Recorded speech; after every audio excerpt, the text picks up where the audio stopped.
श्रीमद् भागवतम स्कंद 5 अध्याय 7 श्लोक संख्या 1। श्री शुक उवाच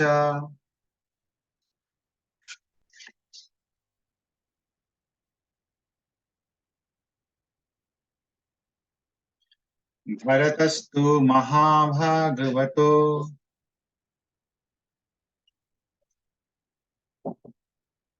यदा भगवता वनित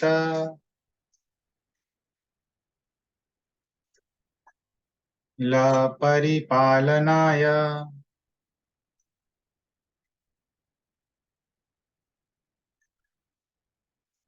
संचिन्तितस्तद् अनुशासनपरः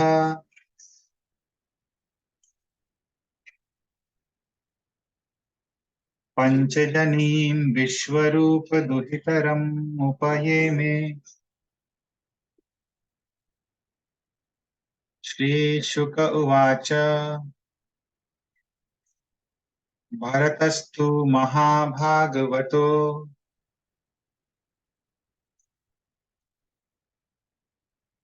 यदा भगवता वनितल परिपालनाय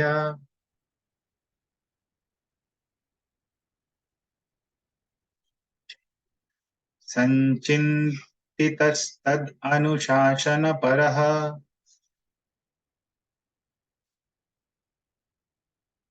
पंचजनीं विश्वरूप दुहितरम् उपयेमे।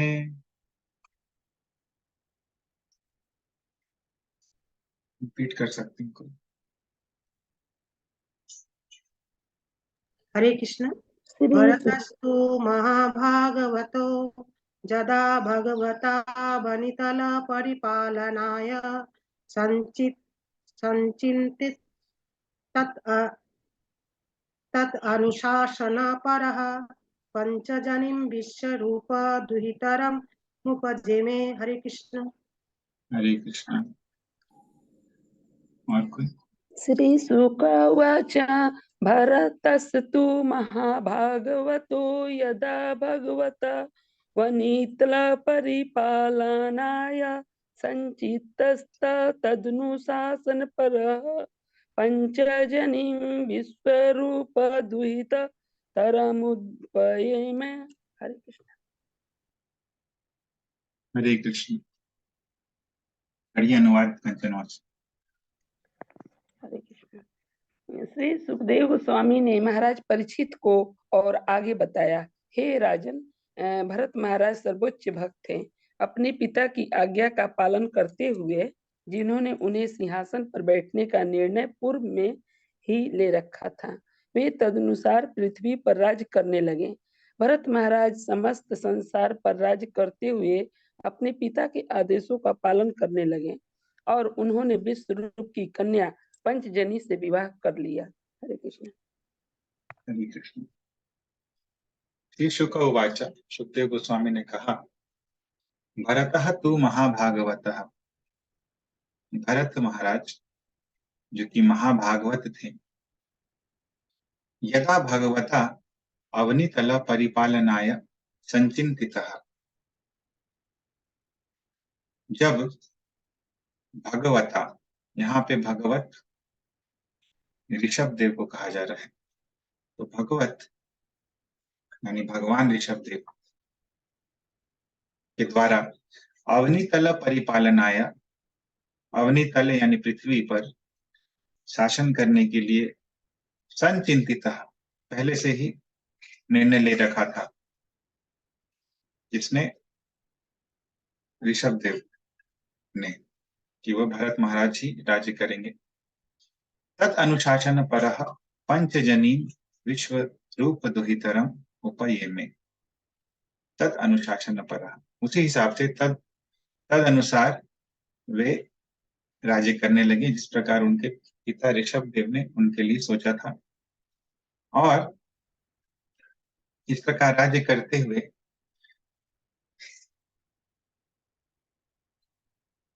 पंचजनी विश्वरूप दुहितरम उपयेमे, विश्वरूप की दुहितर यानी पुत्री पंचजनी से उन्होंने विवाह किया।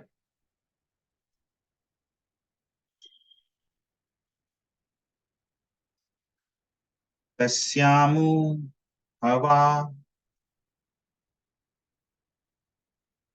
आत्मजान कार्त्स्न्येनानुरूपान् आत्मनः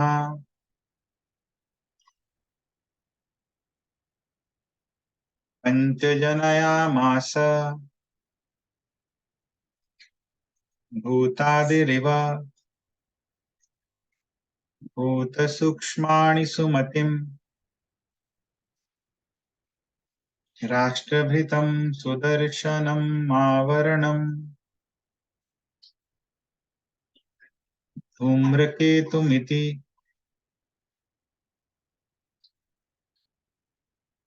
तस्यामु हवा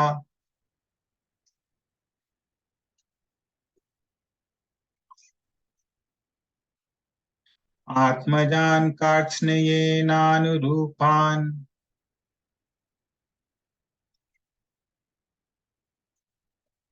आत्मनः पञ्चजनयामास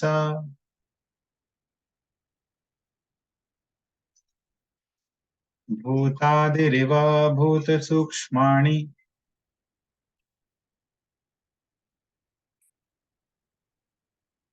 सुमतिं राष्ट्रभृतं सुदर्शनम् आवरणम्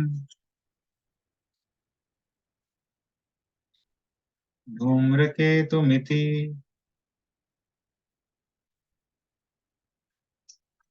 रिपीट कर सकते हैं। तस्यामु हवा आत्म जानतकार्तसंये नानुरूप आत्मानं पंचजनयामास भूतादिरिव भूतसूक्ष्माणि सुमतिं राष्ट्रभितं सुदर्शनम् आवरणं धूम्रकेतुमिति।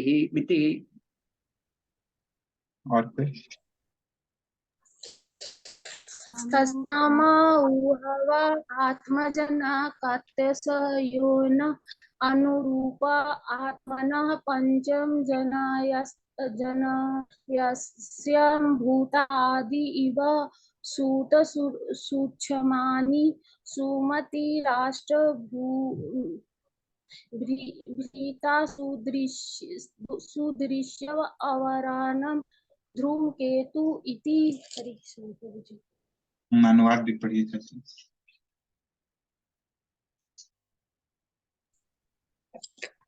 जिस प्रकार मिथ्या अहंकार से भूत मन तत्र सूक्ष्म इंद्रिय विषय उत्पन्न होते हुए, वैसे ही महाराज भारत ने अपनी पत्नी पंचजनी के गर्भ में 5 पुत्र प्राप्त हुए। इन पुत्रों का नाम थे सुमति, राष्ट्रभृत, सुदर्शन, अवरण तथा धूमकेतु। हरे कृष्ण। तो तस्याम उ हवा, तो इनकी पत्नी थी पंचजनी, और आत्मजान कार्त्स्न्येन अनुरूपान, और इन्हीं के समान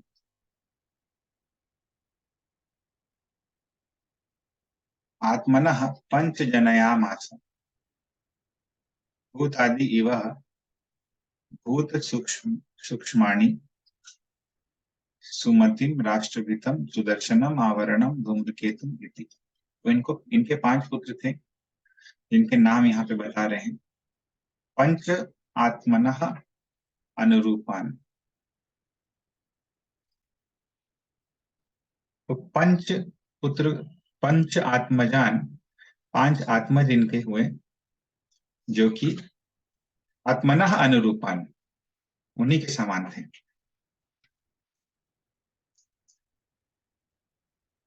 और उपमा दी गई है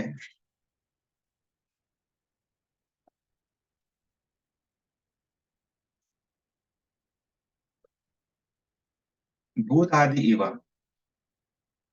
तो पंच महाभूत जिस प्रकार होते हैं,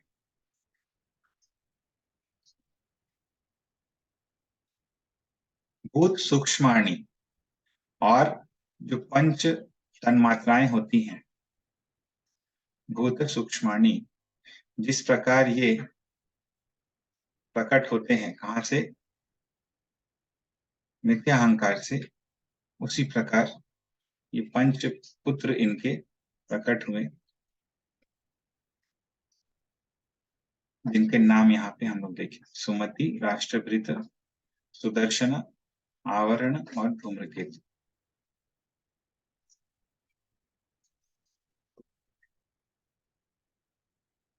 अजनाभं नामैतद् वर्षम् भारतमिति यत आरभ्य व्यपदिशन्ति। रिपीट कर सकते हैं। अजनाभ नैमतदृश भारतमिति यत आरभ्य व्यापदिशन्ति। हरे कृष्ण। हरे कृष्ण। अनुवाद भी पढ़िए और तात्पर्य। विवा माता जी। पढ़े बाबूजी? पढ़िए। अच्छा, पहले इस देश का नाम अजनाभवर्ष था, किंतु महाराज भारत के शासन काल से इसका नाम भारतवर्ष पड़ा। तात्पर्य, ये देश पहले राजा नाभि के शासन के कारण अजनम कहलाता था। भरत महाराज के शासन काल के बाद यह भारतवर्ष कहलाया। हरे कृष्ण। हरे कृष्ण।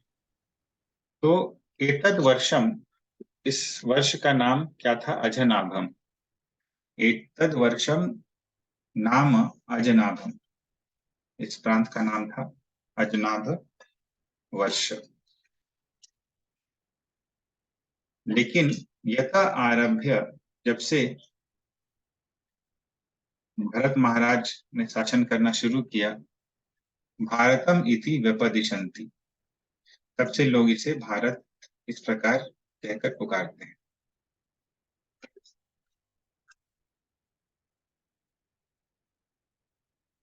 स बहुविन महीपतिः पितृपितामह वद उरु वत्सलतया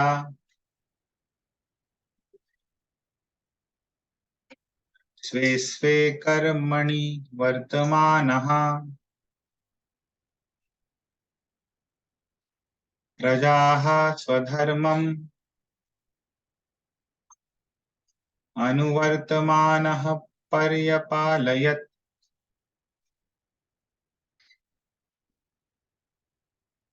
स बहुविन्महीपतिः पितृपितामहवद् उरुवत्सलतया स्वे स्वे कर्मणि वर्तमानः प्रजाः स्वधर्मम्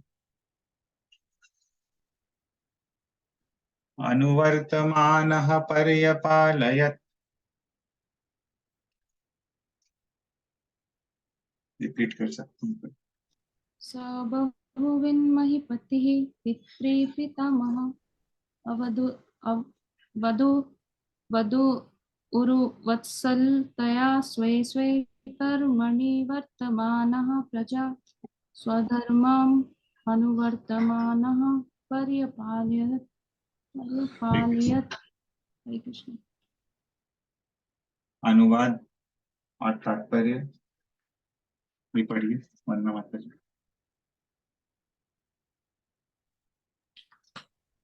भरत महाराज इस पृथ्वी पर अत्यंत ज्ञानी तथा अनुभवी राजा थे। वे स्वयं अपने कार्यों में संलग्न रहकर प्रजा पर अच्छी तरह से राज्य करते थे। वे अपनी प्रजा के प्रति उतने ही वत्सल थे जितने उनके पिता तथा पितामह रह चुके थे। उन्होंने प्रजा को अपने अपने कर्तव्यों में व्यस्त रखकर इस पृथ्वी पर शासन किया। तात्पर्य, यह अत्यंत आवश्यक है कि मुख्य कार्यकारी प्रजा को अपने अपने कार्यों में निरत रखकर शासन करे।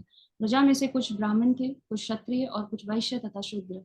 यह देखना शासन का कर्तव्य है कि नागरिक इन विभागों के अनुसार अपनी आध्यात्मिक उन्नति के लिए कार्य करें। किसी भी नागरिक को बिना काम के नहीं रहना चाहिए। उसे भौतिक पद पर ब्राह्मण, क्षत्रिय, वैश्य अथवा शूद्र की तरह और आध्यात्मिक धरातल पर ब्रह्मचारी, गृहस्थ, वानप्रस्थ तथा सन्यासी के रूप में आचरण करना चाहिए। यद्यपि पूर्व काल में शासन प्रणाली राजकीय प्रणाली थी और निरंकुश शासन होता था, किंतु सभी राजा प्रजा के प्रति अत्यधिक वत्सल होते थे और वे अपने प्रजा को अपने अपने कर्तव्यों में व्यस्त रखते थे, इसलिए समाज का संचालन सहजता से होता था। हरे कृष्ण। हरे कृष्ण। तो सह बहुविध महीपति, सह महीपति ही, वो जो महीपति थे, पृथ्वी के राजा थे, वे बहुविध थे, अत्यंत ज्ञानी थे और पितृ पितामहवत उरुवत्सलतया, और अपने पितृ यानी कि पितृ यानी पिता कौन थे? उनके पिता ऋषभ, और पितामह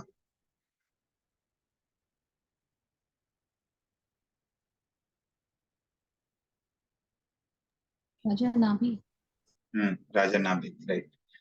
तो अपने पिता ऋषभ देव और अपने पितामह राजा नाभि की तरह ही ये भी उरु वत्सल थे अपने प्रजा पे। उरु यानी अत्यधिक, वत्सल यानी स्नेहिल थे।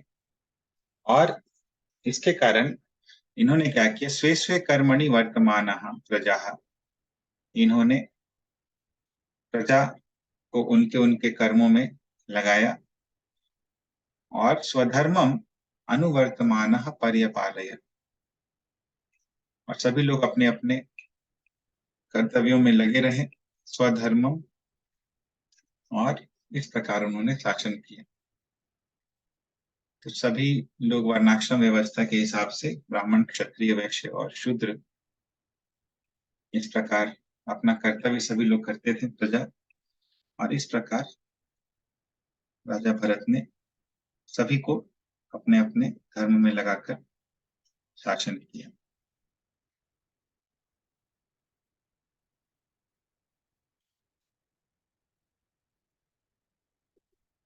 ईजे च भगवंतम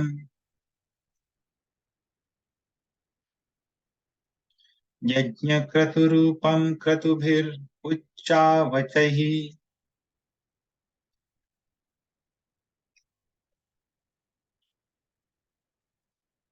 श्रद्धया हृताग्निहोत्र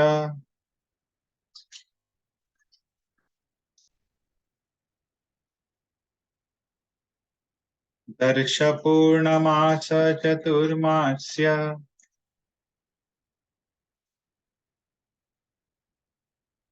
पशु सोमानां प्रकृति विकृतिभिरनुसवनम्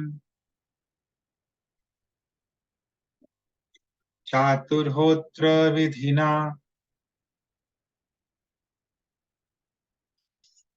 तो किस प्रकार शासन कर रहे हैं भरत महाराज, यहाँ पे बताया गया है।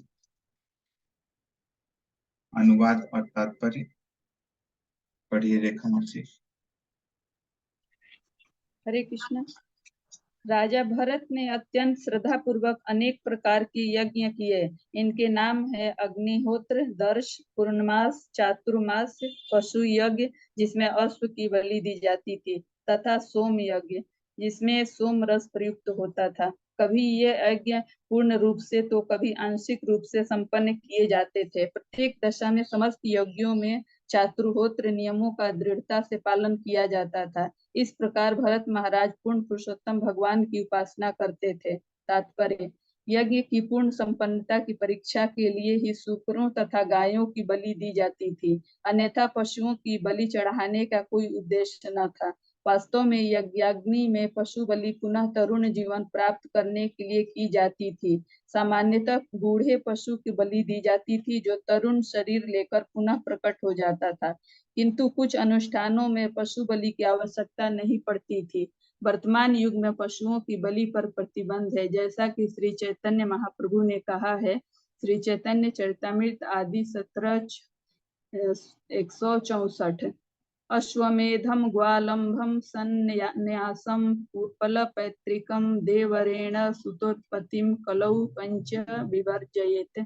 इस कलयुग में 5 प्रकार की कार्य वर्जित है। यज्ञ में अश्व की बलि, यज्ञ में गोबलि, संन्यास धारण करना, पितरों को मांस अर्पण करना तथा भाई की पत्नी से संतानोत्पत्ति करना।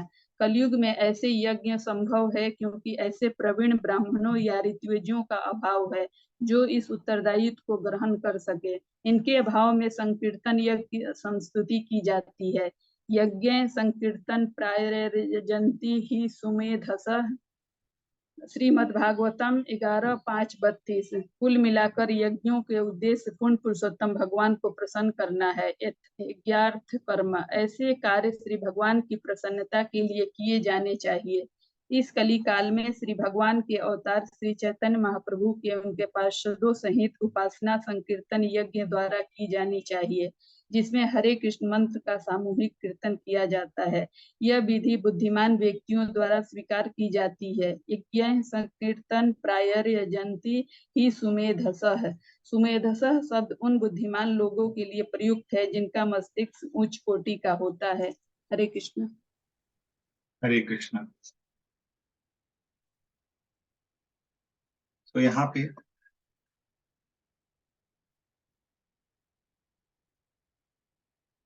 फर्दर बताया जाता है भरत महाराज ने किस प्रकार अपने राज्य में शासन किया और क्या क्या यज्ञ किए। तो ईजे च भगवंतम यज्ञ क्रतु रूपम, उन्होंने भगवंतम भगवान की, जो कि यज्ञ क्रतु रूपम, जो यज्ञ रूप है, भगवान का एक नाम यज्ञ भी है और भगवान यज्ञ रूप भी है, तो यज्ञ भगवान का ही रूप है। उन यज्ञों को किया, कैसे किया? क्रतु भी ही उच्चावचहि श्रद्धया आहृत, बहुत ही बड़े यज्ञों को, छोटे यज्ञों को उच्च आवचहि उच्च आवचहि और श्रद्धा पूर्वक ऐसे यज्ञों को किया। कौन कौन से यज्ञों को किया बताते हैं। अग्निहोत्र, दर्श, पूर्णमास, चातुर्मास्य और पशु सोम, इन यज्ञों को किया। पशु यज्ञ और सोम यज्ञ। प्रकृति विकृति भी ही अनुसवनम चातुर्होत्र विधिना। चातुर्होत्र, तो ये जो यज्ञ होते थे पूर्व काल में, जैसा कि वेदों में वर्णन है, ऋग्वेद में स्पेशली, कि चातुर्होत्र 4 प्रकार के होते थे, पुरोहित होते थे, जो कि यज्ञ करते थे, जो कि हम लोग देखे भी हैं।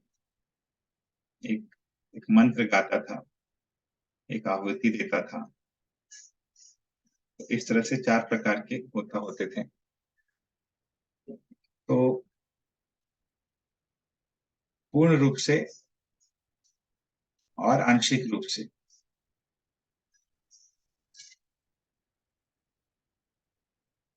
संपन्न किया इन्होंने ये यज्ञ।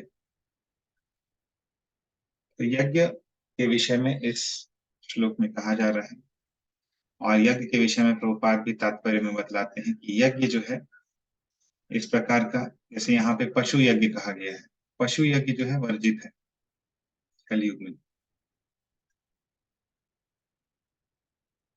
और चैतन्य चरितामृत से वर्णन है, चैतन्य चरितामृत में पुराणों से ये श्लोक लिया गया है, और ये बताया गया है बाद में भागवत में कि कलयुग में किस प्रकार का यज्ञ करना चाहिए और किस तरह के लोग ये यज्ञ करते हैं। कलयुग में कौन सा यज्ञ करना चाहिए? हरे कृष्णा का नाम यज्ञ संकीर्तन संकीर्तन यज्ञ करना चाहिए। संकीर्तन यज्ञ। और किस प्रकार के लोग ये यज्ञ करते हैं? बुद्धिमान मनुष्य, जो बुद्धिमान होता है। क्या शब्द प्रयोग हुआ है भागवत में उसके लिए? सुमेधा सुमेधा लोग, जिनकी मेधा जो है अच्छी है, जो बुद्धिमान है, वैसे लोग संकीर्तन यज्ञ के द्वारा भगवान को प्रसन्न करते हैं कलयुग में। क्योंकि यज्ञ का उद्देश्य क्या होता है? भगवान विष्णु को संतुष्ट करना। तो संकीर्तन यज्ञ के माध्यम से भगवान को संतुष्ट किया जाता है कलयुग में, और बाकी यज्ञ जो है वो वर्जित है, जिसमें पशु की बलि होती है। श्लोक संख्या 6। संप्रचरत्सु नानायागेषु विरचितांगक्रियेष्व पूर्वम् यत्तत्क्रियाफलं धर्माख्यं परे ब्रह्मणि यज्ञपुरुषे सर्वदेवतालिंगानां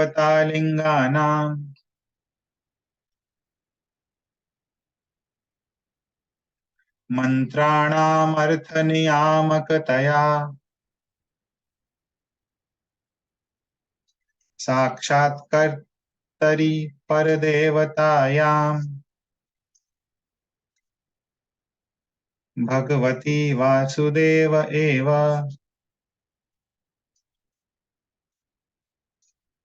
भावयमान आत्मनै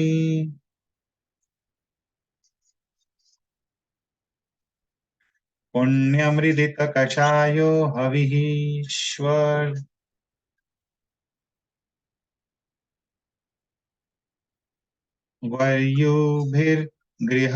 गृह्यमाणेषु स यजमानो यज्ञभाजो देवांस्तान् पुरुषावयवेष्वभ्यध्यायत्।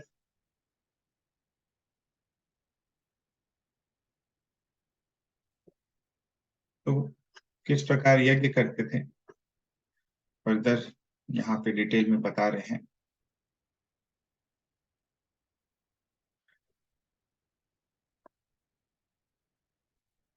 अनुवाद और तात्पर्य पढ़िए पापा। हरे कृष्ण।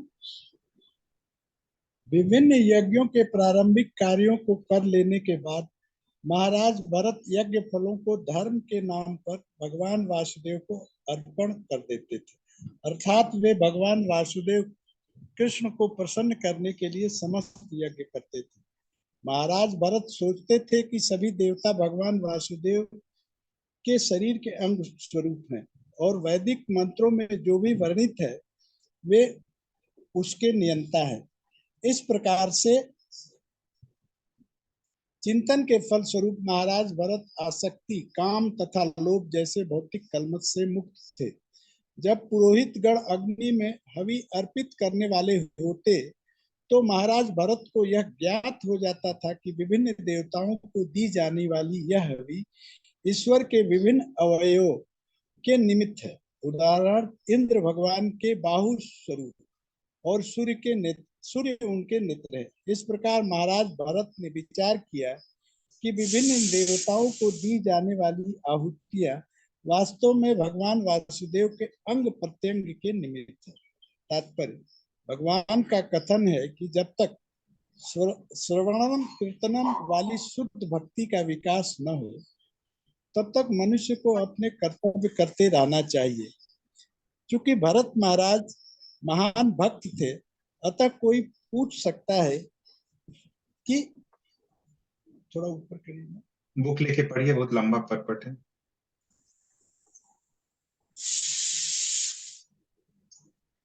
फिर से पढ़ें क्या? नहीं, बुक लेके पढ़िए क्योंकि पटपट बहुत लंबा है, ऐसे ब्रेक होते रहेगा। तो दूसरे से पढ़िए ना, बुक निकाल ही नहीं, किसी और को कहिए पढ़िए। वन्ना माता जी। और स्लो पढ़िएगा, बहुत फास्ट स्पीड में नहीं पढ़िएगा। तात्पर्य। भगवान का कथन है कि जब तक श्रवणम कीर्तनम वाली शुद्ध भक्ति का विकास ना हो तब तक मनुष्य को अपने कर्तव्य करते रहना चाहिए। चूंकि भरत महाराज महान भक्त थे, अतः कोई पूछ सकता है कि वे इतने सारे यज्ञ क्यों करते थे, जो वास्तव में कर्मियों के लिए है। तथ्य यह है कि वासुदेव के आदेशों का पालन मात्र कर रहे थे। भगवत गीता 18:66 में श्री कृष्ण ने कहा है, सर्वधर्मान परित्यज्य मामेकं शरणं व्रज। सभी धर्मों का परित्याग करके मेरी शरण में आओ। चाहे हम जो भी करें, हमें वासुदेव का स्मरण करते रहना चाहिए। लोग सामान्य रूप से विभिन्न देवताओं को नमस्कार करने के आदी हैं, किंतु महाराज भरत तो केवल वासुदेव को प्रसन्न करना चाहते थे। जैसा कि भगवत गीता 5:29 में कहा गया है, भोक्तारम यज्ञ तपसाम सर्वलोक महेश्वरम। यज्ञ चाहे जिस विशेष देवता को प्रसन्न करने के लिए किया जाए, किंतु जब कोई यज्ञ उस यज्ञ पुरुष नारायण को समर्पित होता है तो सभी देवता प्रसन्न होते हैं। विभिन्न यज्ञों का उद्देश्य परमेश्वर को प्रसन्न करना है, चाहे कोई विभिन्न देवताओं के नाम पर करे या सीधे नारायण के लिए। यदि हम सीधे भगवान को आहुति देते हैं तो सभी देवता स्वतः प्रसन्न हो जाते हैं।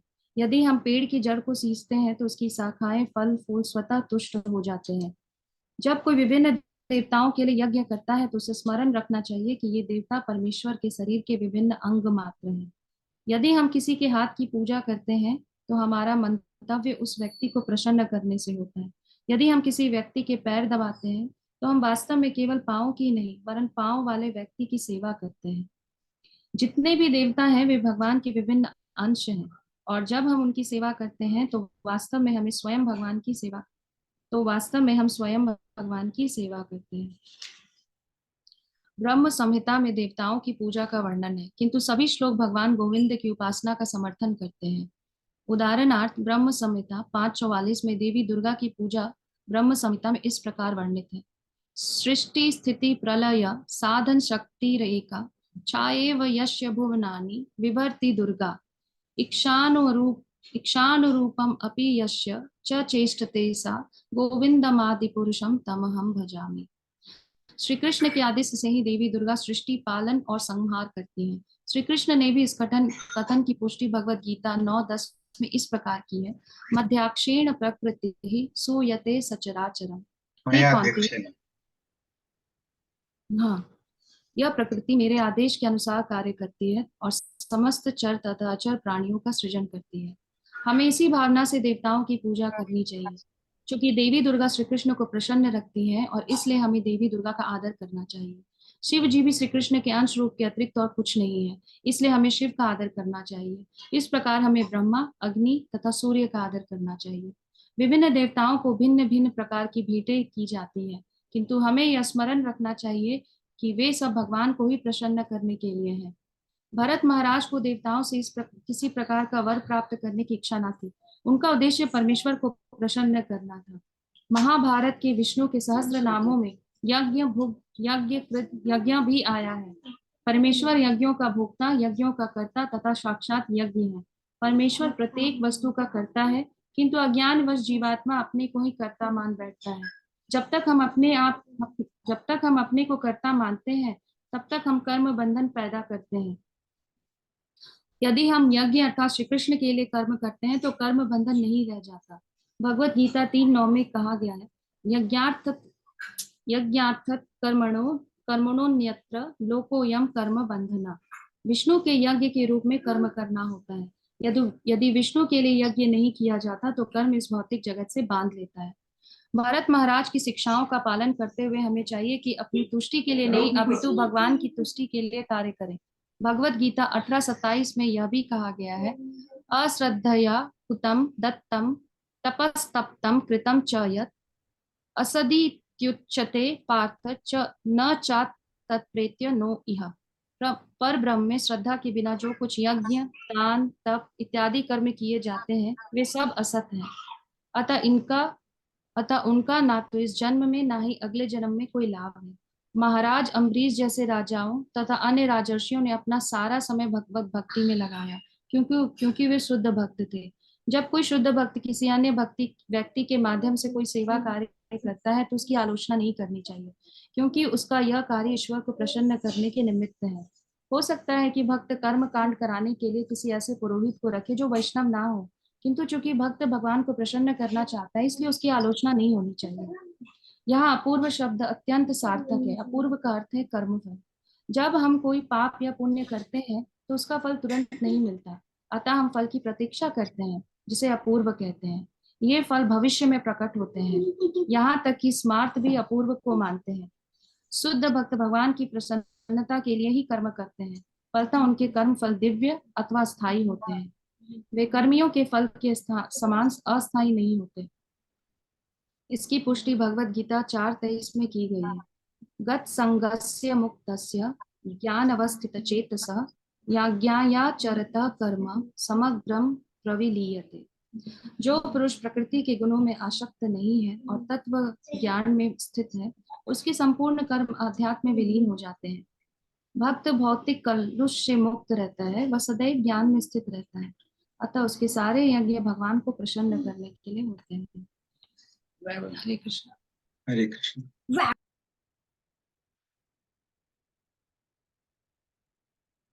तो यहाँ पे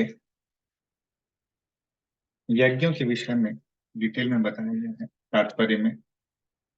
संप्रचरत्सु नाना योगेषु विरचित अंग क्रियेषु अपूर्वम यत् तत् क्रियाफलम धर्माख्यम परे ब्राह्मणी यज्ञ पुरुषे सर्वदेवता लिंगानाम। तो अभी भरत महाराज यज्ञ कैसे करते थे? नाना यागेशु, नाना प्रकार के जो यज्ञ करते थे भरत महाराज।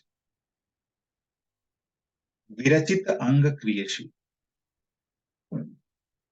उन यज्ञों में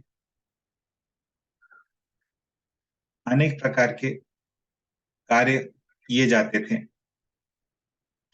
और संप्रचरत्सु, इन प्रारंभिक कार्यों को करने के उपरांत भरत महाराज ब्राह्मणी यज्ञ पुरुषे सर्व देवता लिंगानाम मंत्राणाम अर्थ नियामकतया साक्षात कर्तरी पर देवतायाम भगवती वासुदेवे एव भावयमानः। तो वे किसको अर्पित कर देते थे? सभी यज्ञों के फलों को बताते हैं ब्राह्मणी यज्ञ पुरुष, परम ब्रह्म को, या पर ब्रह्म में यज्ञ पुरुष यानी भगवान में अर्पित कर देते थे। तो अभी देखिए यहाँ पे यज्ञ पुरुष शब्द आया है भगवान के लिए। तो यज्ञ पुरुष के संबंध में प्रभुपाद क्या बताते हैं तात्पर्य में?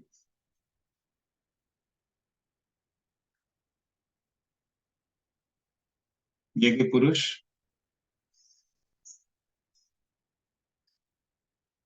कौन है? यज्ञ पुरुष और कहाँ पे लिखा गया है?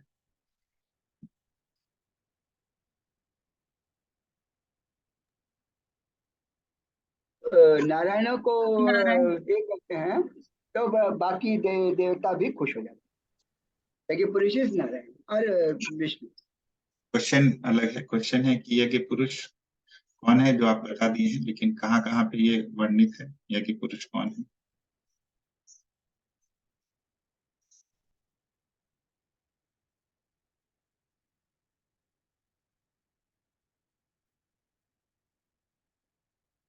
बताइए, नेहा बताओ।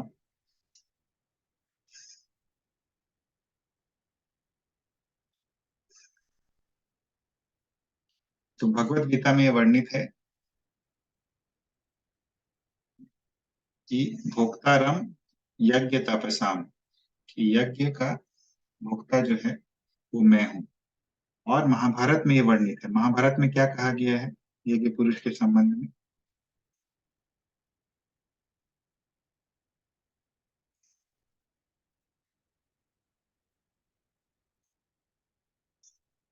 बताइए जो लोग पढ़ रहे थे।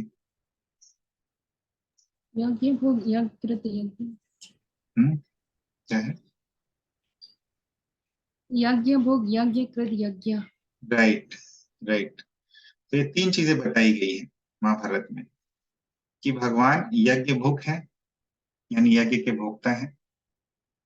यज्ञ कृत, भगवान यज्ञ के कर्ता भी है, तो भोक्ता भी है और कर्ता भी है। और यज्ञ, भगवान स्वयं यज्ञ है।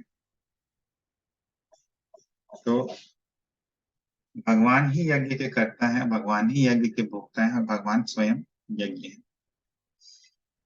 तो भोक्तारम यज्ञ तपसाम, भोक्ता वाला पार्ट जो है भगवद गीता में भगवान बताए हैं। और यज्ञ के कर्ता इन द सेंस कि यज्ञ की सफलता तभी होती है जब भगवान प्रसन्न होते हैं। तो यज्ञ का फाइनल जो करता है वो है भगवान। एक्चुअली भगवान बोलते हैं प्रभुपाद, भगवान सभी चीजों के करता है, सभी चीजों को अल्टीमेट जो स्वीकृति देते हैं वो भगवान होते हैं।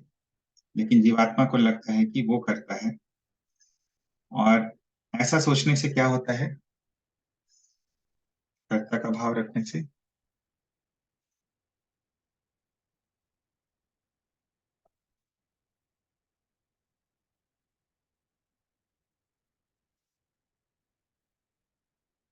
बंधन हो जाएगा, Karma will get Karma. Yes, कर्म बंधन में फंस जाता है जी। और कहाँ पे ये लिखा गया है कि भगवान के लिए कर्म नहीं करने से कर्म बंधन में फंस जाता है जी?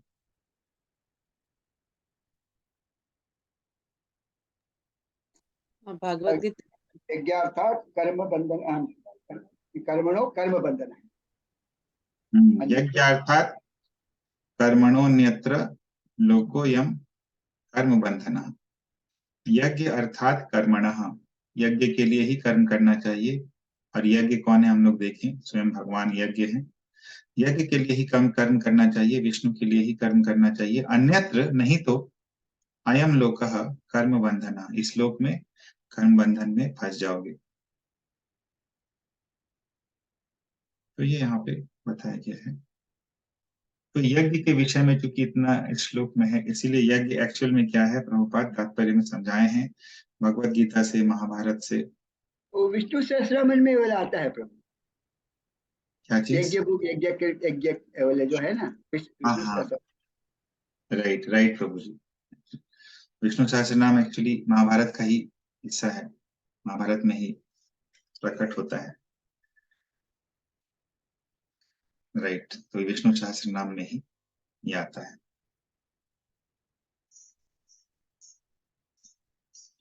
तो यज्ञ, तपस्या, दान जब उल्लेख हो रहा है तो ये भी कहा गया है कि किस प्रकार करना चाहिए, क्या किस प्रकार करना चाहिए और किस प्रकार नहीं करना चाहिए, दोनों में से कुछ भी बोल सकते हैं। बिना श्रद्धा के नहीं करना चाहिए। बिना श्रद्धा के नहीं करना चाहिए। तो बताते हैं, अश्रद्धया हुतम दत्तम तपस्तप्तम कृतम चयत। तो अश्रद्धया, यदि कोई अश्रद्धा से हुत यानी यज्ञ करता है, दत्तम यानी दान देता है, तपह तपस्या करता है, जैसे भी अगर अश्रद्धा से करता है तो उसको क्या बोलते हैं? बोलते हैं हे पार्थ, उसको असत बोलते हैं। असत बोलते हैं, वो परमानेंट नहीं है, उसका कोई लाभ नहीं है।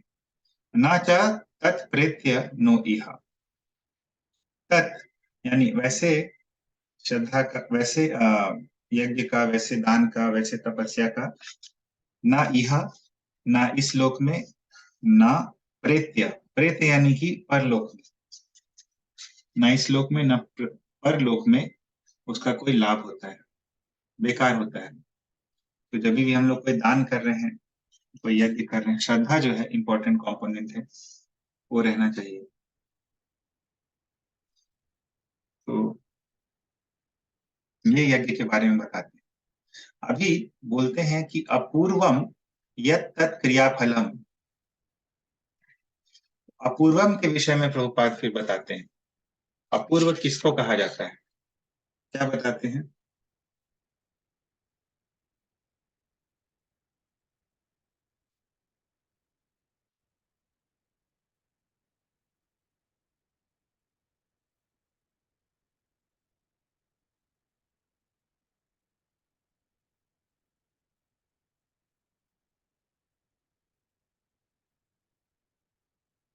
कार्मिक रिएक्शंस। हाँ, एग्जैक्टली क्या बताते हैं कार्मिक रिएक्शन के विषय में अपूर्व शब्द से? डिटेल में बताते हैं प्रभुपाद।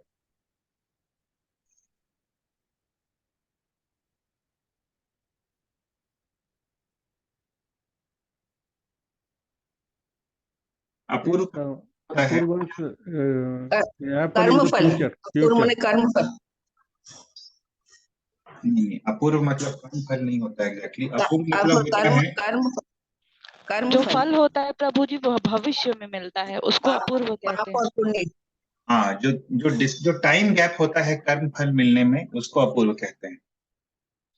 जो समय का अंतराल होता है कर्म फल को मिलने में, उसको अपूर्व कहते हैं, क्योंकि कर्म फल जो है तुरंत नहीं मिलता है, समय का गैप होता है। चाहे कोई पाप करे चाहे कोई पुण्य करे, तुरंत नहीं मिलता है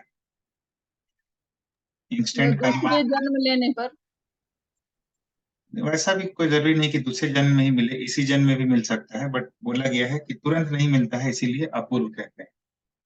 समय का गैप होता है, गैप कितना भी हो सकता है, कभी कम भी हो सकता है, कभी ज्यादा भी हो सकता है।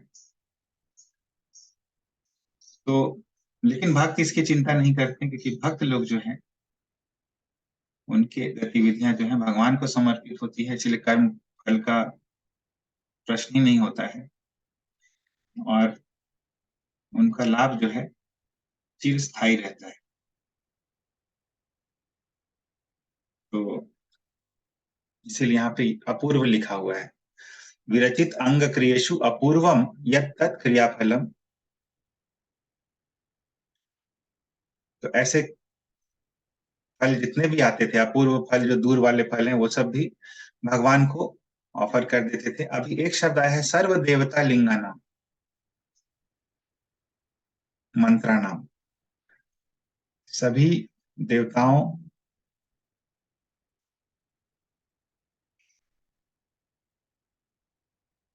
सभी देवता जो हैं वे हाँ, यहाँ पे पर देवता याम भागवती, तो भगवान को पर देवता कहा गया है, यानी समस्त देवताओं के कारण। तो उसके संबंध में तात्पर्य में प्रभुपाद बतलाते हैं सभी देवताओं और भगवान में क्या संबंध है, क्या बताते हैं।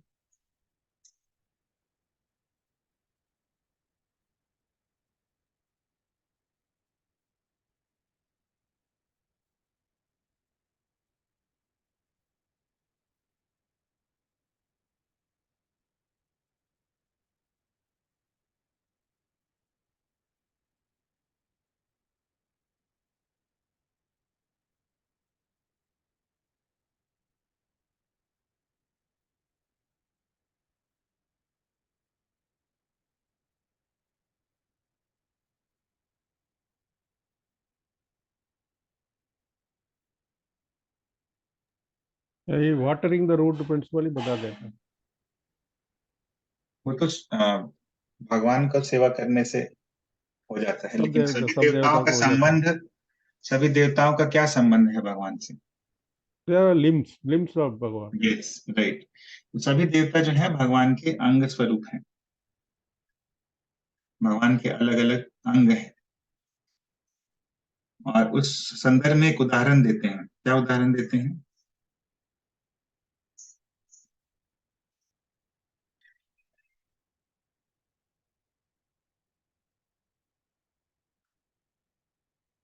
पौधा को जड़ से सींचने के लिए बताते हैं। ठीक है, एक ये उदाहरण देते हैं, और दूसरा पौधा को जड़ से सींचने वाला क्या उदाहरण है एग्जैक्टली क्लियर बताइए। मतलब पौधा को जड़ में हम डालते हैं पानी या जो भी, तो वो पूरा उसका पत्ता फल सब में हो जाता है, ये नहीं कि हम एक एक चीज को पूजा करते हैं, मतलब पानी डालते हैं पत्ता में, तना में। तो ऐसे भगवान का पूजा करते हैं तो सभी देवी देवता का पूजा हो जाता है। राइट। ये उदाहरण है। और दूसरा क्या उदाहरण है? दूसरा बोलते हैं पाँव दबाने वाला। किसी व्यक्ति की अगर हम पाँव दबाते हैं तो उस व्यक्ति की हम सेवा करते हैं, पाँव की सेवा नहीं करते। Yes, correct. तो ये दो उदाहरण देते हैं जिससे हम लोग को समझ में आता है किस प्रकार भगवान की सेवा की जाती है। और भगवान की सेवा करने से सभी देवता खुश हो जाते हैं। और कभी कभार हम लोग किसी देवता की भी भगवान के संदर्भ में यदि पूजा करते हैं, भगवान के कॉन्टेक्स्ट में, तो वो भगवान की ही सेवा होती है। तो ये दोनों चीजें बताई जा रही। तो अभी आगे बताते हैं।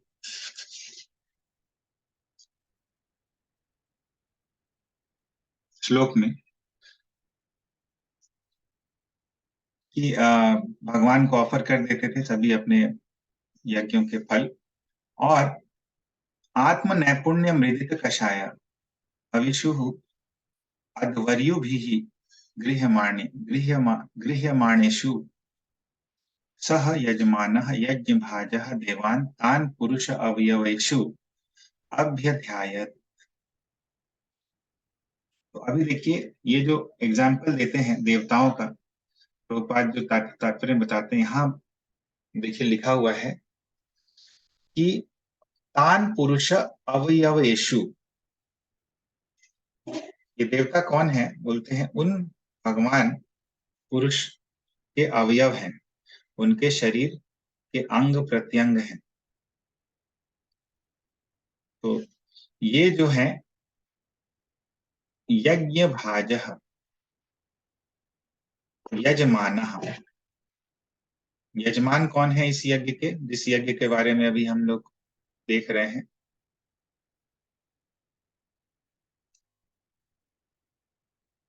भारत महाराज। भरत महाराज, राइट। तो वो यजमान जो है क्या कर रहे हैं? अध्वर्यु भी गृह्यमाणेषु अविषु। अध्वर्यु जो होता है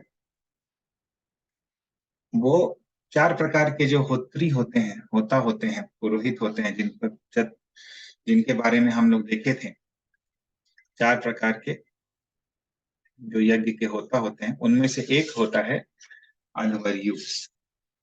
तो ये अध्वर्यु ने जो उन्हें हवि दिया था, जो यज्ञ में हवि चढ़ता है, घी चलता है, सामग्री चढ़ती है यज्ञ के अंदर, उसको ग्रहण कर लिया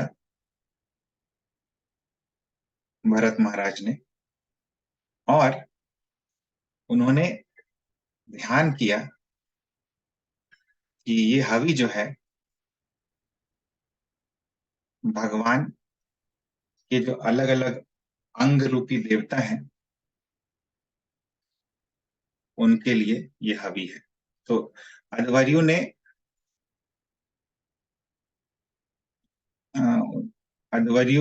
जो हवि उनको चढ़ाने बोलते थे, वो भगवान के संदर्भ में, भगवान का ध्यान करते हुए वो हवि जो है अग्नि में डालते थे।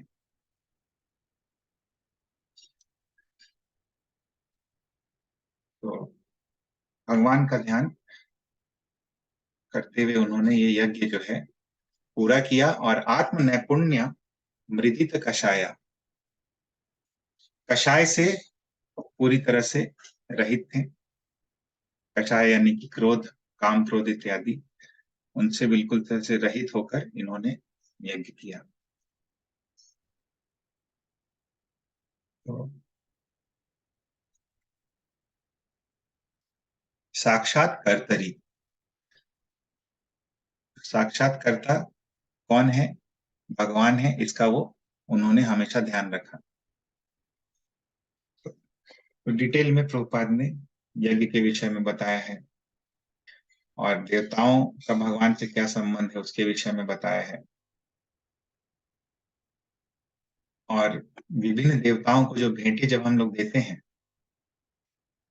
तो हम लोग को किस प्रकार भेंट देना चाहिए उनको, वो भी बताया है कि सब भगवान के अवयव हैं, शरीर के अंग हैं। और जैसे पैर दबाते हैं तो एक्चुअली में पैर की सेवा नहीं होती है, भगवान मतलब व्यक्ति की सेवा होती है। उसी प्रकार देवताओं का भी स्थान जो है भगवान के अंग प्रत्यंग के रूप में हमें करते हुए तब उनको कुछ ऑफर कर सकते हैं। और एक और क्राइटेरिया बताते हैं कि जब देवता की पूजा करते हैं या देवता को कुछ ऑफर करते हैं किसी भी, तो एक और क्राइटेरिया होता है भक्तों का। एक तो वो भगवान के अंग प्रत्यंग रूप मानते हैं उनको, और दूसरा, या भगवान के डिवोटी के रूप में मानते हैं, और दूसरा, उनको अन्य देवताओं से किसी वर प्राप्त करने की इच्छा नहीं होती। ये भी एक क्राइटेरिया है भक्त यदि देवता की पूजा भी करते हैं तो।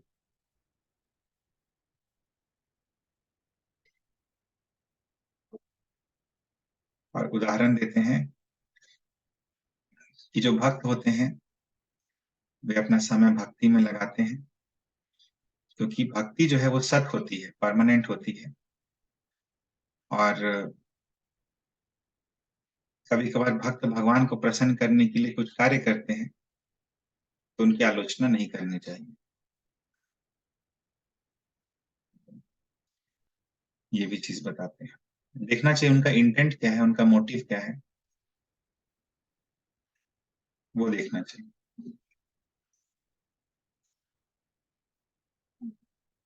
किसी का तो हम लोग यहीं पे आज विराम देंगे। किसी का कोई प्रश्न है या कोई पॉइंट है?